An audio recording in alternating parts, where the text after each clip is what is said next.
On commence aujourd'hui une série de mini-tests sur Resident Evil avec ici le premier épisode sorti en 1996 sur PS1. Alors Resident Evil, premier du nom, est une révolution dans le monde du jeu vidéo.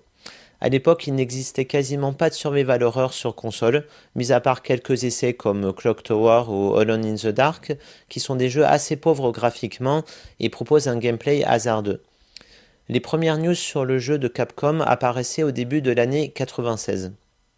Le jeu intrigue, mais ne suscite pas encore trop d'impatience de la part des testeurs, comme le montrent ces pages de Player One numéro 61 de février 96. Quelques mois plus tard, le jeu sort et c'est une claque énorme que se mangent les joueurs qui touchent pour la première fois à Resident Evil.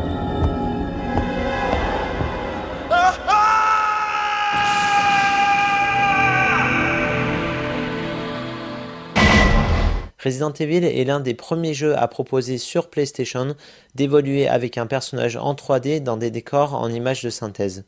Ces décors sont de toute beauté et font constamment référence aux meilleurs films d'horreur de l'histoire du cinéma. Zombies de George Romero, Les Oiseaux de Hitchcock ou encore Evil Dead de Sam Raimi. La musique qui accompagne ces décors est oppressante et le scénario donnera à la série une personnalité bien marquée. Un manoir, des laboratoires biologiques et surtout Umbrella. Les personnages principaux, Chris Redfield et Jill Valentine, sont ultra charismatiques et seront toujours plus ou moins au centre de la série de Capcom. Chris Redfield.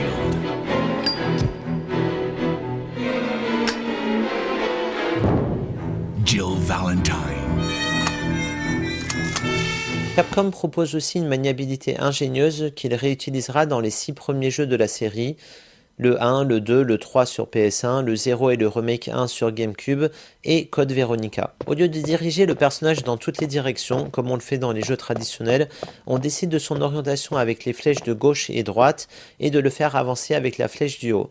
C'est assez peu instinctif au début, mais cela permet de maîtriser parfaitement les mouvements du personnage une fois que l'on s'y est habitué, et surtout de ne pas s'égarer lorsque l'on change brutalement d'écran.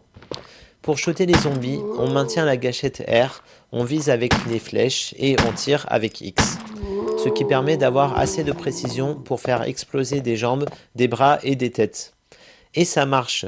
Resident Evil est beau, intéressant, puissant et fun. Son seul défaut peut-être est de ne proposer qu'une durée de vie assez courte, une quinzaine d'heures peut-être pour en faire le tour.